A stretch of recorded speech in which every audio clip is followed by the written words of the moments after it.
مرزے نے اپنا معافی ضمیر اپنی ذہنی اور دلی کیفیت کو ظاہر کیا۔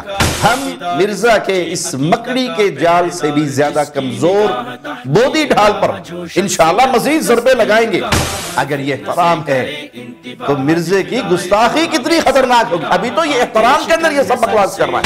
آپ یہ دیکھ لیں کہ احترام کی نمائش کرنے والے اور احترام کی ٹور مارنے والے، ان صاحب نے یہاں بھی گستاخی کی بدترین مثال چھوڑی ہے۔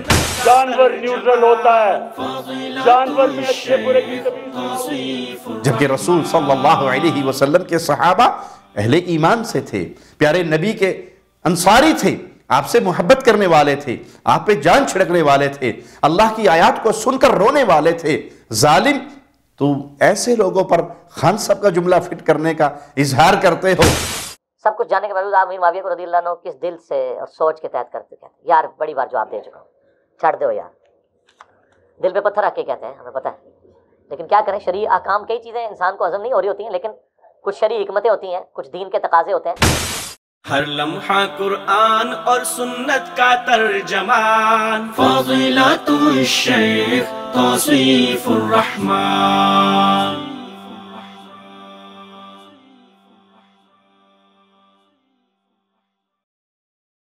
السلام علیکم ورحمۃ اللہ وبرکاتہ۔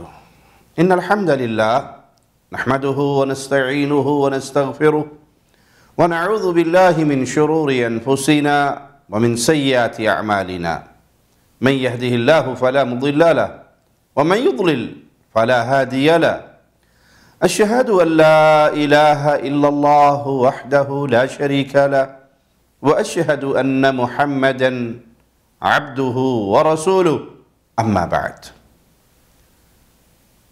انجینئر محمد علی مرزا نے جب ان باتوں کا آغاز کیا تھا، صحابہ کی دشمنی پر اپنی زبان کو آہستہ آہستہ کھولنا شروع کیا تھا، تو بہت سے اہل علم بھاپ گئے تھے کہ یہ رافضیت کی زبان بول رہا ہے، رافضیت کی ہمنوائی کر رہا ہے، اہل سنت کا لبادہ اوڑھ کر صحابہ کے خلاف وہی زہر اگل رہا ہے جو روافض کا خاص شعار ہی نہیں بلکہ ان کے جدید خود ساختہ دین میں ان کے بنائے ہوئے ایمان کا حصہ ہے، جسے وہ تبرہ کا نام دیتے ہیں۔ لیکن وہ مرزا منگول کی ابتدا تھی اور مرزے نے اپنے باطل مشن کا آغاز ہی کیا تھا۔ اس کے بعد کے بیانات کے مطابق سب کچھ جان بوجھ کر پری پلان کام شروع کیا، تو ہم نے اسے چھپا ہوا رافضی کہا، اور جب یہ کھل کر سامنے آیا تو ہم نے اسے کھلا ہوا رافضی کہا۔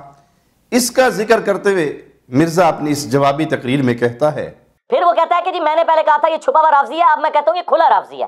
واہ، اس پلانٹ ارتھ پہ کون سا رافضی ہے جو حضرت معاویہ رضی اللہ تعالیٰ عنہ کہتا ہو، حضرت مغیرہ ابن شعبہ رضی اللہ تعالیٰ عنہ کہتا ہو، حضرت عمر بن عاص رضی اللہ تعالیٰ عنہ کہتا ہو؟ ان تینوں کو تو کوئی رافضی تقیہ کر کے بھی رضی اللہ عنہ نہیں کہتا۔ تقیہ وہ کرتے ہیں خلفائے ثلاثہ کے اوپر، یا سیدہ عائشہ کے اوپر سلام اللہ علیہا ورضی اللہ عنہم اجمعین وعلیہم السلام اجمعین۔ مرزے کو کھلا رافضی کہنے کی وجہ ہم پہلے بیان کر چکے ہیں، جب مرزے نے اپنے اعتراف کے مطابق کہ ابو سفیان اور امیر معاویہ رضی اللہ عنہما ان کا بغض وہ یہ ہے کہ جو یہ کہے کہ اگر میرے ہتھے چڑھے تو چھوڑوں گا نہیں، اسی کو بغض کہتے ہیں۔ جب کوئی کافر مسلمان ہوتا ہے تو اللہ اس کے سارے گناہ معاف کرتا ہے، تو کیا ابو سفیان معاویہ کے لیے اپنے دل میں بغض رکھنا جائز ہے؟ نہیں، بغض آپ کو کون کہہ رہا ہے آپ رکھیں؟ جب وہ کافر سے مسلمان، اسی تو ہم رضی اللہ عنہ کہہ رہے ہیں، رہ گیا باقی ان کے جو وہ معاملات ہیں۔ بغض یہ ہوگا کہ آپ یہ کہیں کہ میرے ہتھے چڑھے تو میں چھوڑوں گا نہیں، اس کو بغض کہتے ہیں۔ بغض یہ نہیں کہتے کہ آپ کے دل میں کسی کے لیے میل آ جائے۔ تو جناب آپ نے جب سیدنا امیر معاویہ اور دیگر صحابہ کے بارے میں کہا ہم اس زمانے میں ہوتے تو آپ پر تلوار سونت لیتے، تو یہ تلوار کس لیے سونتی جاتی ہے؟ پیار و محبت کے لیے، ادب و احترام کے لیے، یا جان لینے کے لیے؟ خاص طور پر اس صورت میں کہ آپ خود یہ کہہ رہے ہیں اور آپ کی قسمت اچھی ہے کہ آپ ہم سے بچ گئے، تو اب کوئی ڈھکی چھپی بات تو رہی نہیں۔ آپ کا یہی خیال فاسد کہ اگر آپ کے ہتھے چڑھ گئے تو آپ نے چھوڑنا نہیں تھا، یہ دلیل ہے کہ یہ کھلے ہوئے رافضی ہو، یا پھر اب آپ یہ کہیں گے کہ جی وہ بات تو میں نے صرف اپنے رافضی بھائیوں کو خوش کرنے کے لیے کی تھی، کیونکہ میرے اکثر ویورز، میرے بیانات کو لائک کرنے والے، ان پر واہ واہ اور شاباش کے کمنٹس کرنے والے، مجھے سنی عالم بنا کر میرے کلپس اپنے چینلز پہ چلانے والے، مجھے مشہور کرنے والے، یہی روافض تو ہیں، تو میں نے صرف انہیں خوش کرنے کے لیے کہہ دیا، وگرنہ میرا ایسا کوئی نظریہ نہیں ہے۔ مرزا صاحب ان میں سے جو بھی صورت اختیار کرنا چاہیں کر سکتے ہیں، ان کی مرضی، جہاں تک ہمارا ان کو کھلا رافضی کہنا، اس کی وجہ ان کے اپنے بیانات ہیں۔ ہم نے ان کے ذہنی یا دلی کیفیت پر بات نہیں کی، بلکہ جو ظاہر ہے اس پر یہ کہا۔ اب مرزا منگول نے خود کو رافضی کہنے کے خلاف ہمارا جواب دیتے ہوئے اپنے دفاع میں کیا بات پیش کی، کس چیز کو دلیل بنایا کہ اس وجہ سے مرزا رافضی نہیں، وہ یہ ہے کہ اس زمین پر کون سا رافضی ہے جو امیر معاویہ کو، عمر بن عاص کو، مغیرہ بن شعبہ کو، رضوان اللہ علیہم اجمعین کو رضی اللہ عنہ کہتا ہو۔ اس پلانٹ ارتھ پہ کون سا رافضی ہے جو حضرت معاویہ رضی اللہ تعالیٰ عنہ کہتا ہو، حضرت مغیرہ ابن شعبہ رضی اللہ تعالیٰ عنہ کہتا ہو، حضرت عمر بن عاص رضی اللہ تعالیٰ عنہ کہتا ہو؟ الحمدللہ ثم الحمدللہ، ہم نے بغیر کسی بخل، کنجوسی اور بلا کمی و بیشی پوری دیانت کے ساتھ مرزے کا جواب آپ کے سامنے رکھ دیا۔ اب اس کا جواب الجواب بھی سن لیجئے کہ اس کے باوجود ہم نے پہلے مرزا کو چھپا ہوا رافضی کیوں کہا اور اب کھلا رافضی کیوں کہہ دیا، تو وجہ غور سے سنیے۔ مرزا منگول صاحب پہلے تو یہ بات نوٹ کر لیں کہ کسی بھی رافضی کو صرف اس وجہ سے رافضی نہیں کہا جاتا کہ جی وہ صحابہ کا تذکرہ کرتا ہے تو ان کے لیے رضی اللہ عنہم یا اس طرح کے دعائیہ کلمات نہیں کہتا، بلکہ انہیں رافضی کہا جاتا ہے کہ اس کے دل میں صحابہ کا بغض ہے، صحابہ کے لیے عداوت ہے، بغض ہے۔ اگر وہ ہر صحابی، حتیٰ کہ امیر معاویہ، عمر بن عاص، ابو سفیان، مغیرہ بن شعبہ، ان کا نام لے لے کر بھی رضی اللہ عنہ کہتا رہے اور ان کے بغض پر، ان کی گستاخی پر اپنی باتوں سے باز نہ آئے، گستاخی بھی کرتا رہے، ان کی توہین بھی کرتا رہے، ان کے خلاف باطل پروپیگنڈا کی روش بھی اختیار کرتا رہے، تو ہر منصف مزاج ایسے شخص کو رافضی ہی کہے گا۔ افسوس کہ مرزے کو کہنے کو تو معاویہ رضی اللہ عنہ، مغیرہ بن شعبہ رضی اللہ عنہ کہتا رہتا ہے، لیکن ان کے خلاف تلوار اٹھا لینے کے جذبات کا اظہار بھی کرتا ہے۔ ہم پوچھتے ہیں مرزا صاحب سے بھی اور ان کے ماننے والوں سے بھی کہ یہ بغض نہیں تو اور کیا ہے، یہ رافضیت نہیں تو اور کیا ہے۔ دوسری اہم ترین بات کہ آپ کا رضی اللہ عنہ کہنا کس طرح کا ہے، یہ آپ خود بتا چکے ہیں اور ہم سن چکے ہیں۔ جنہوں نے نہیں سنا، جنہیں علم نہیں ہے، وہ بھی سن لیں، جان لیں کہ اس معاملے میں مرزے نے اپنا ما فی ضمیر، اپنی ذہنی اور دلی کیفیت کو ظاہر کیا ہے۔ بطور نمونہ اور ثبوت صرف یہ ایک کلپ دیکھ لیجئے، مرزا نے ایک سوال کے جواب میں کیا کہا۔ آپ ماشاءاللہ اتنے بڑے عالم ہیں، عالم میں کہہ، میں تو جاہل آدمی ہوں، میرے پاس کوئی ڈگری نہیں، سب کچھ جاننے کے باوجود آپ امیر معاویہ کو رضی اللہ عنہ کس دل سے اور سوچ کے تحت کرتے ہیں؟ یار بڑی بار جواب دے چکا ہوں، چھڑ دو یار، دل پہ پتھر رکھ کے کہتے ہیں، ہمیں پتہ ہے، لیکن کیا کریں، شرعی احکام کئی چیزیں انسان کو ہضم نہیں ہو رہی ہوتی ہیں، لیکن کچھ شرعی حکمتیں ہوتی ہیں، کچھ دین کے تقاضے ہوتے ہیں۔ اس سے آگے مرزا نے جو کہا وہ بھی آپ کے سامنے مع تبصرہ پیش کر دیں گے، لیکن مرزے کا یہ جواب اور خاص طور پہ یہ الفاظ بار بار سنیں۔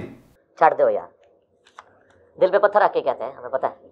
جی ہاں، یاد دہانی کے لیے ایک بار اور سن لیں۔ چھڑ دو یار، دل پہ پتھر رکھ کے کہتے ہیں، ہمیں پتہ ہے۔ چھڑ دو یار، دل پہ پتھر رکھ کے کہتے ہیں، ہمیں پتہ ہے۔ کیا اب بھی ہمیں بتانا پڑے گا کہ مرزا جہلمی امیر معاویہ کو رضی اللہ عنہ کیوں کہتا ہے؟ دل کی خوشی سے، عقیدت سے، صحابیت کے احترام سے نہیں، دل پر پتھر رکھ کر کہتا ہے۔ دل بھی مرزے کا ہے اور دل کی بات آئی بھی مرزے کی زبان پر ہے۔ منگولی صاحب نے جو کہا وہ اپنے کانوں سے سن لیجئے۔ چھڑ دو یار، دل پہ پتھر رکھ کے کہتے ہیں، ہمیں پتہ ہے۔ ہن ساڈا قصور نہیں، اسا تے صرف بیان ہی کیتا ہے۔ میرے پیارے بھائی، ہمیں نہ کسی کا دل چیر کر دیکھنے کا حق حاصل ہے اور نہ ہی اس کی صلاحیت۔ جو کچھ خود مرزے نے اپنی دل کی کیفیت اپنی زبان سے بیان کی، اسی تو وہی چوکے تو اڈے کے رکھ دیتی۔ تو جو بات مرزا منگول دل پہ پتھر رکھ کر کہتا ہے، مجبوری میں کہتا ہے، اس کے بقول حکمت کے تحت کہتا ہے، اسی عمل کو روافض کے ہاں تقیہ کہا جاتا ہے۔ جی ہاں، تقیہ، کہ دل میں کچھ اور ہے اور زبان پر کچھ اور یہ سب کچھ پری پلان ہو رہا ہے۔ ہم بدگمانی نہیں کر رہے، اللہ ہمیشہ ہمیں بدگمانی سے بچائے، بلکہ خود مرزا جو کہہ رہا ہے اس کو آپ کے سامنے پیش کر کے بتا رہے ہیں کہ اپنے ایمان کو بچاؤ۔ انجینئر محمد علی مرزا جہلمی صاف صاف بتلا چکا ہے، کان لگا کر توجہ سے سن لیں۔ اب وقت کے ساتھ ساتھ میں نے چیزوں کو کھول کر بیان کرنا شروع کیا۔ پہلے میں ضمن چیزوں کو بیان کرتا تھا، تو جب اس سے کنفیوژن کھڑی ہوئی ہے پھر میں نے وہ مقدمہ بیان کرنا شروع کر دیا۔ آپ لوگوں کو یاد ہے میرے شروع کے جو کلپس تھے وہ حضرت امیر معاویہ رضی اللہ تعالیٰ کے بارے میں کھول کے بیان نہیں کرتا تھا۔ اس کا یہ مطلب نہیں تھا کہ مجھے اس وقت نہیں پتا تھا کہ انہوں نے اپنے دور ملوکیت کے اندر کیا کچھ کیا ہے امت کے ساتھ، بس میں اس پہ پردہ ڈال دیتا تھا۔ پھر جب حالات سازگار ہوئے تو میں نے اس کو کھول کر بیان کر دیا۔ مطلب اس کو پتا تھا لیکن پہلے چھپاتا تھا، حالات کو سازگار کر رہا تھا، اب یہ کھل رہا ہے۔ ابھی کتنا اور کھلنا باقی ہے یہ تو اللہ ہی جانتا ہے کہ یہ کیا گل کھلانے کے ارادے اپنے دل میں چھپائے بیٹھا ہے۔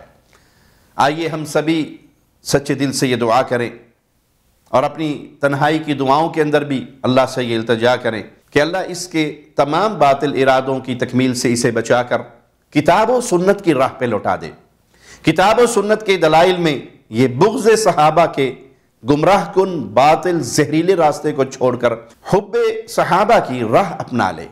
اگر اس معاملے میں ہدایت اور صحیح منہج اس کی قسمت میں نہیں تو اللہ اس کے تمام پروگرامز، اس کی تمام تدبیروں میں اس کو ناکام و نامراد کر دے اور اس کا شر اسی کے اوپر لوٹا کر اہل سنت کو، امت مسلمہ کو اس کے شر سے محفوظ فرما دے۔ اس کی قسمت میں کیا ہے یہ تو میرا رب ہی جانتا ہے، لیکن اہل اسلام اور خاص طور پہ اہل علم، ان کی ذمہ داری بنتی ہے کہ قرآن و سنت کے دلائل سے لیس ہو کر ایسے فتنوں کا علمی تعاقب کریں۔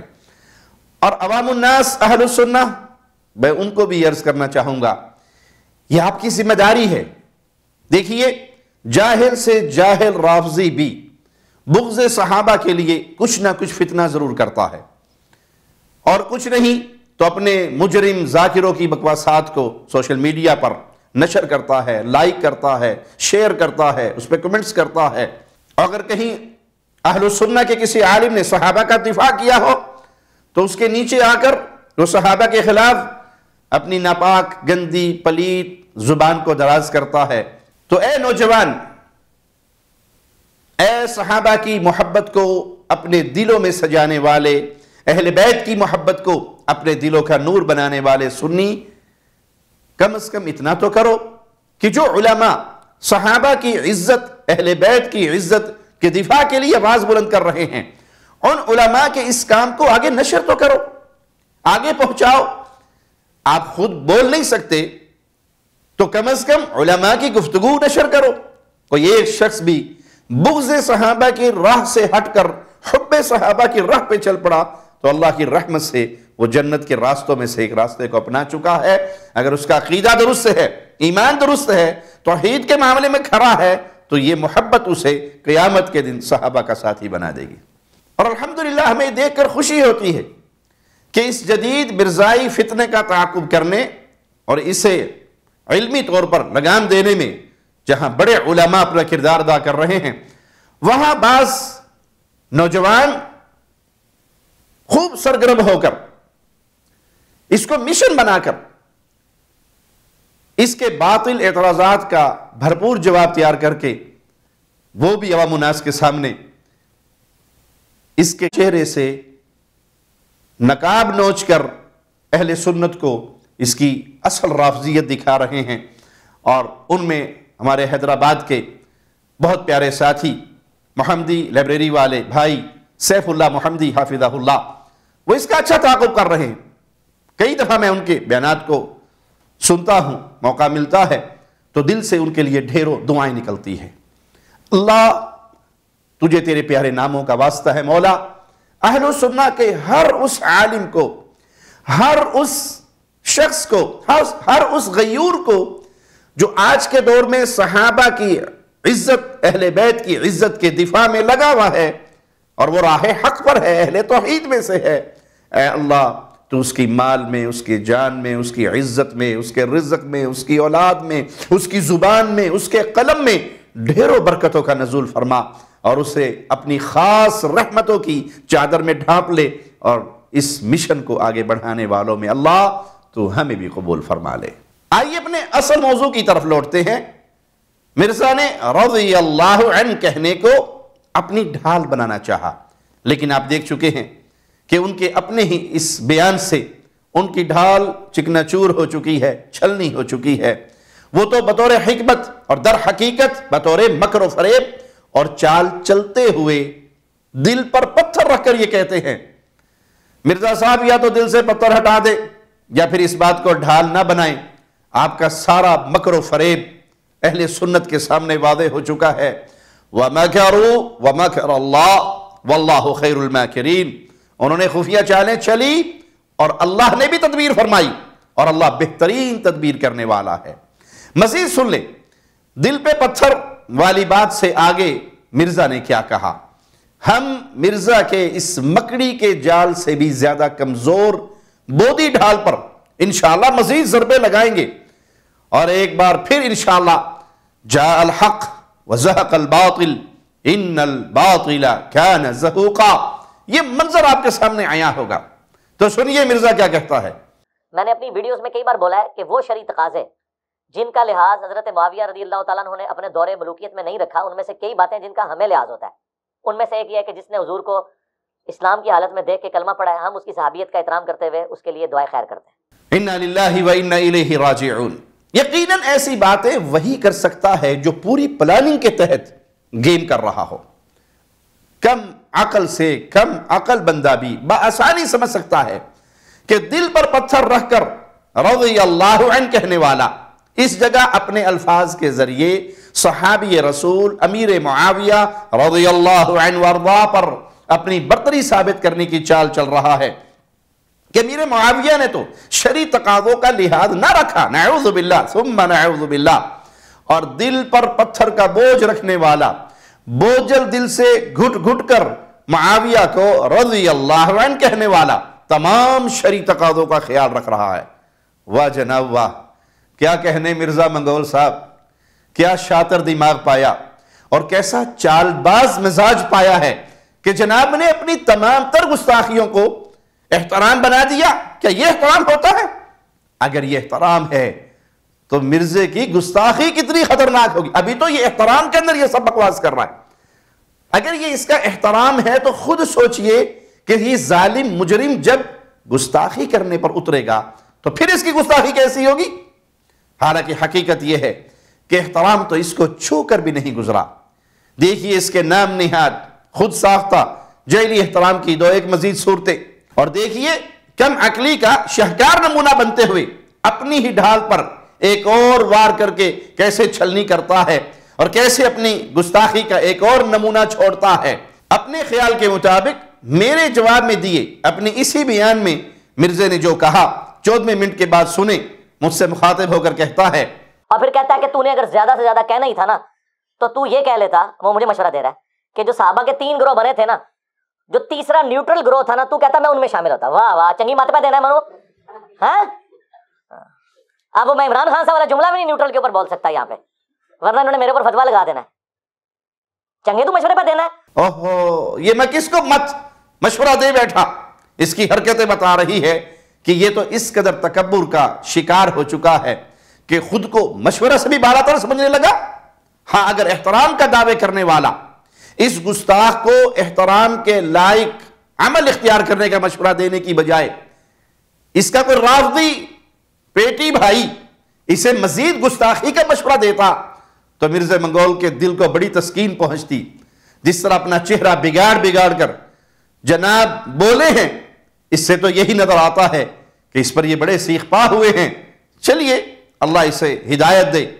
آپ یہ دیکھ لیں کہ احترام کی نمائش کرنے والے اور احترام کی ٹور مارنے والے، ان صاحب نے یہاں بھی گستاخی کی بدترین مثال چھوڑی ہے۔ جی ہاں، ایک اور مثال، وہ یہ جملہ کہہ کر، اب وہ میں عمران خان صاحب والا جملہ بھی نہیں نیوٹرل کے اوپر بول سکتا یہاں پہ، ورنہ انہوں نے میرے اوپر فتویٰ لگا دینا ہے۔ اِنَّا لِلَّهِ وَإِنَّا إِلَيْهِ راجعون۔ بھائیو، اللہ کی رضا کی خاطر، اس رب کی خاطر جس نے قرآن مجید میں صحابہ کی عظمتوں پر، ان کے بلند درجات پر کئی آیات نازل فرمائیں، سوچیں اور خوب غور کریں۔ اے نادان نوجوانوں جو انجانے میں مرزے کے فریب کا شکار ہو چلے، اللہ کے لیے غور کرو، اپنی آخرت کی فکر کرو۔ اگر اس مرزے کی خرافات اپنا کر آپ اسی طرح صحابہ کرام کی گستاخی کرتے رہے تو کل قیامت کے دن رب کے سامنے کیا منہ لے کر جاؤ گے کہ جن کی رب نے شان و عظمت بیان فرمائی تم ان کی توہین کرتے رہے؟ اللہ اپنی پناہ میں رکھیے۔ تو سن لیجئے کہ عمران خان صاحب نے نیوٹرل کے بارے میں بولا کیا تھا۔ خان صاحب نے کہا کیا تھا؟ جانور نیوٹرل ہوتا ہے، جانور میں اچھے برے کی تمیز نہیں ہوتی۔ جانور نیوٹرل ہوتا ہے، جانور میں اچھے برے کی تمیز نہیں ہوتی۔ یہ ہے عمران خان صاحب کا جملہ نیوٹرل کے بارے میں، اور خان صاحب نے اپنے جیسے لوگوں کو کہا۔ لیکن یہ مرزا کن لوگوں پر فٹ کرنے کی بات کر رہا ہے؟ ان صحابہ کرام رضوان اللہ علیہم اجمعین کے بارے میں جو مولا علی اور امیر معاویہ کے مابین واقع ہونے والے اختلافات پر یہی جملہ فٹ کرنے کی آرزو لیے بیٹھا ہے۔ لیکن اس مرزے کو ان صحابہ پر یہ جملہ فٹ کرنے سے کیا چیز روکتی ہے؟ جی ہاں، سوچئے اور بتائیے۔ ہمیں بھلا اندازے لگانے کی کیا ضرورت ہے؟ دل پر پتھر کا بوجھ لادنے والا مرزا وجہ بھی خود بتا رہا ہے۔ ورنہ کیا؟ ورنہ اگر واقعی صحابہ کا احترام کرنے والا ہوتا تو اپنی اس ورنہ کے بعد کہتا، ورنہ قرآنی آیات کی مخالفت ہوگی، ورنہ صحابہ کی نبی کریم صلی اللہ علیہ وسلم سے نسبت کے احترام کے شرعی تقاضوں کی مخالفت ہوگی، ورنہ صحابہ کی گستاخی ہوگی۔ نہ، دل پر پتھر کا بوجھ لادے ظاہری احترام کا ڈرامہ کرنے والا مرزا ارشاد فرما رہا ہے، غور سے سنیے، ورنہ انہوں نے میرے اوپر فتویٰ لگا دینا ہے۔ کیا معنی؟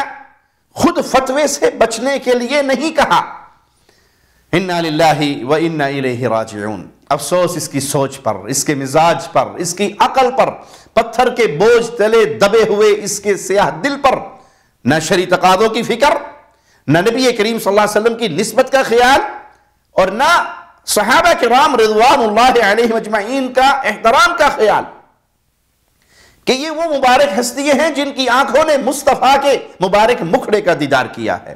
یہ مبارک ہستیاں ہیں جنہوں نے نبی کے لعاب کو اپنے ہاتھوں پہ لیا ہے۔ یہ مبارک ہستیاں ہیں جنہوں نے رسول صلی اللہ علیہ وسلم کے وضو کے پانی کو اپنے جسموں پر ملا ہے، اپنے چہروں پر ملا ہے۔ یہ مبارک ہستیاں ہیں جنہوں نے نبی صلی اللہ علیہ وسلم کی پیاری زلفوں کو تراشا ہے اور برکت کے لیے انہیں اپنے پاس رکھا ہے۔ یہ وہ پیاری ہستیاں ہیں جو رسول اللہ صلی اللہ علیہ وسلم کے قدموں کے ساتھ قدم ملا کر شانہ بشانہ میدان جہاد میں شریک ہوتے رہے ہیں۔ یہ مبارک ہستیاں ہیں جنہوں نے غم، دکھ، خوشی کے مختلف موقعوں پر اپنے رسول صلی اللہ علیہ وسلم کا ساتھ دیا ہے۔ مرزے کو ان باتوں کی کوئی پرواہ نہیں، اسے فکر کیا ہے کہ انہوں نے مجھ پہ فتویٰ لگا دینا ہے، ورنہ انہوں نے میرے اوپر فتویٰ لگا دینا ہے۔ دکھ ہے اور تف ہے اور افسوس ہے۔ ہن تسی دسو ਇਹੋ ਜਿਹੇ ਬੰਦੇ ਨੂੰ احترام دا ڈرامہ کرن والا اور ਧੋਖਾ اور فریب دین والا نہ آکھاں تے کی آکھاں؟ اے جے مرزا دی اصل حقیقت، اس نے صحابہ پر عمران خان صاحب کا عام لوگوں کے متعلق بولا ہوا یہ جملہ کہ نیوٹرل تو جانور ہوتا ہے، کیوں نہیں بولا؟ مرزے نے کیوں نہیں بولا؟ مرزا صاحب اور کتنا جھوٹے احترام کے پردوں کے پیچھے چھپنے کی کوشش کرو گے؟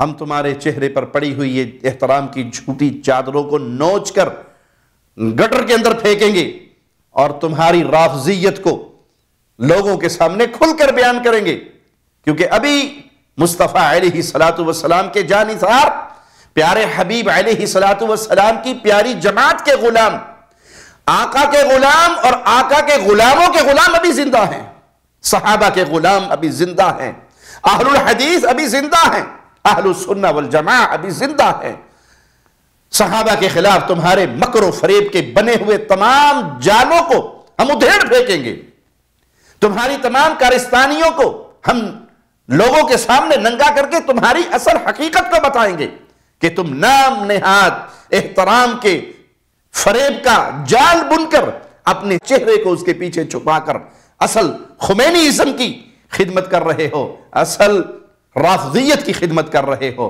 اور اہل سنت کی پشت میں خنجر گھونپ رہے ہو۔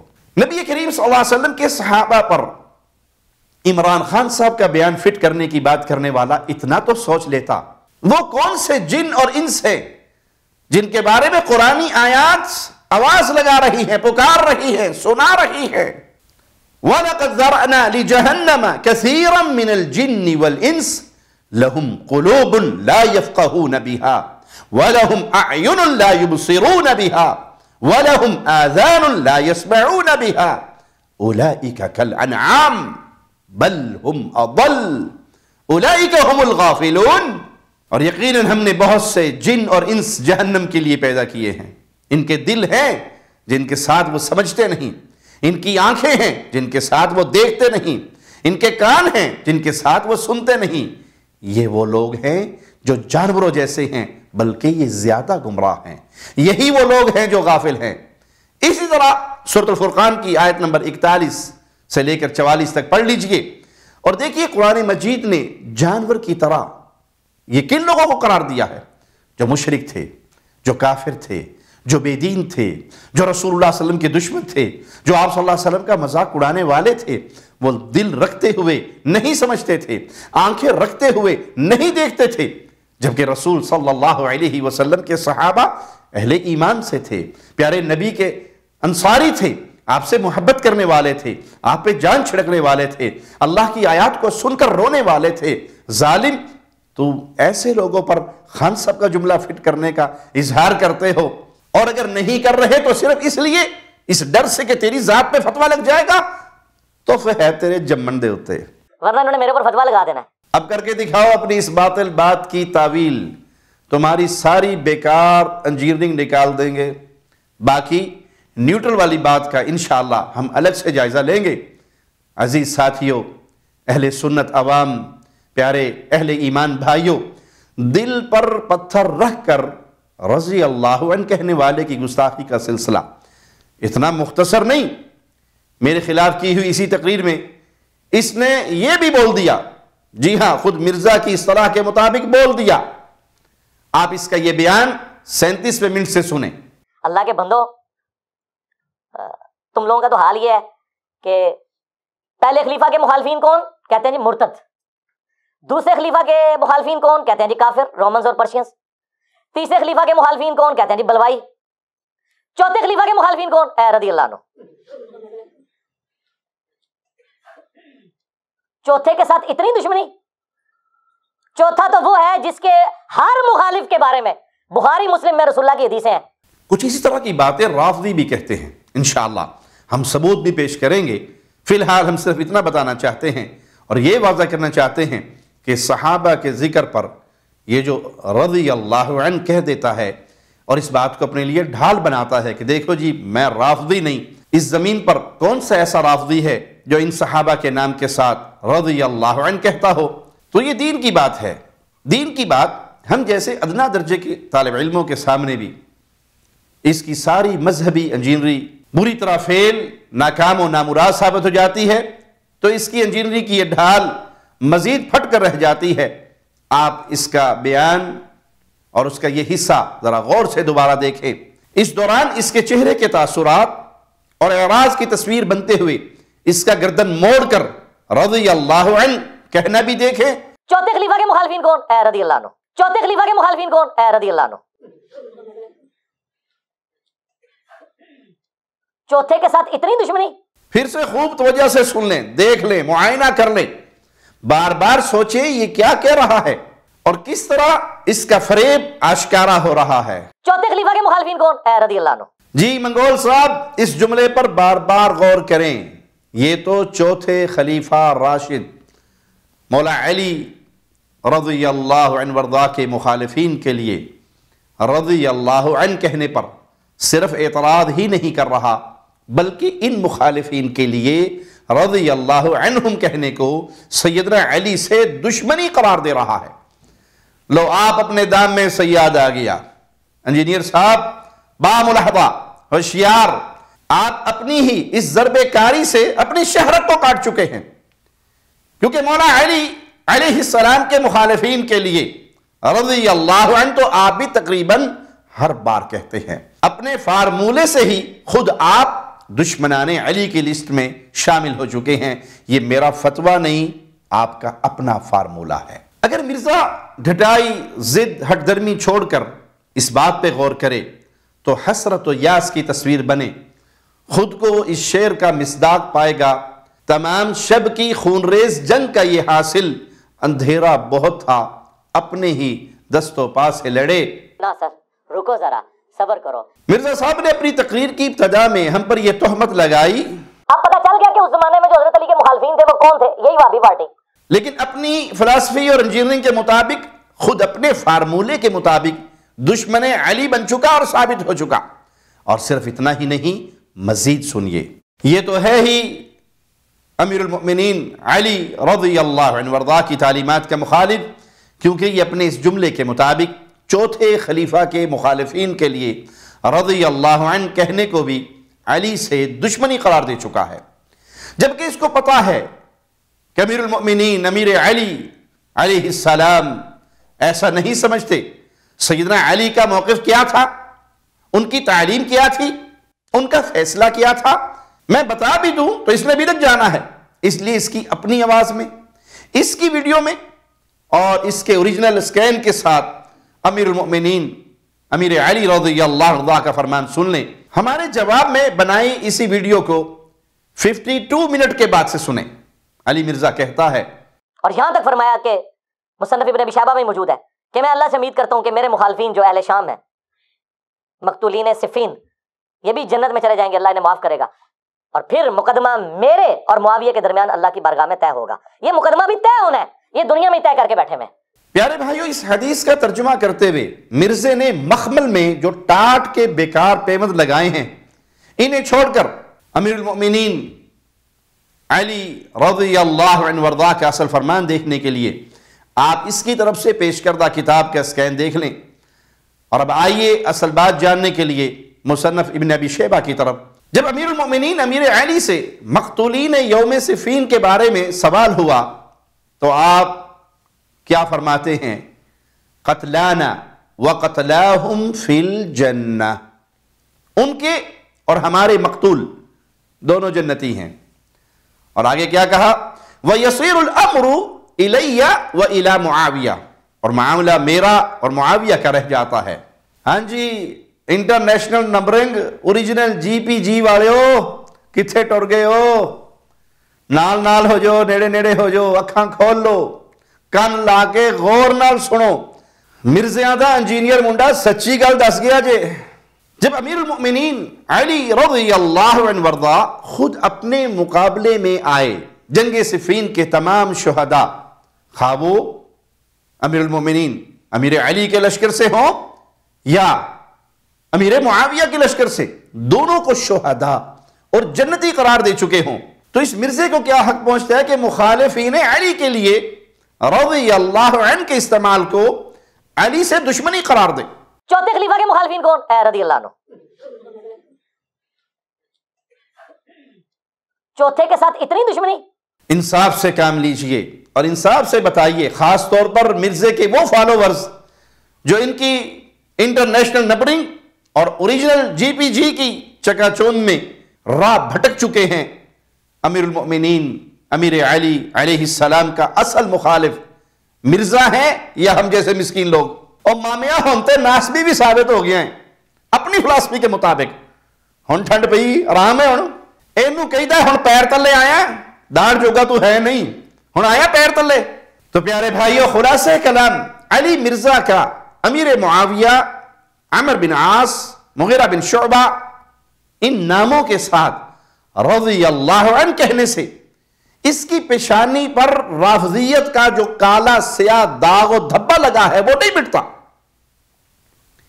کیونکہ یہ تو دل پہ پتھر رکھ کر کہہ رہا ہے کاش یہ اس گندے پتھر کے بوجھ سے نکل آئے اور اس کا دماغ فریش ہو اور یہ بہکی بہکی باتیں چھوڑ دے اور حق کو تلاش کرے. اور اللہ کا وعدہ ہے وَالَّذِينَ جَاهَدُوا فِينَا لَنَهْدِيَنَّهُمْ سُبُلَنَا، جو ہماری طرف کوشش کرے ہم اس پر اپنی راہیں کھول دیتے ہیں. لیکن جو پری پلان حالات سازگار ہونے پر اپنے گند کو باہر نکالنے کا منتظر ہو، اس کا پھر اللہ ہی حساب لینے والا ہے. ابھی اس مردے کا کیا دھڑا کافی باقی ہے، انتظار کیجئے.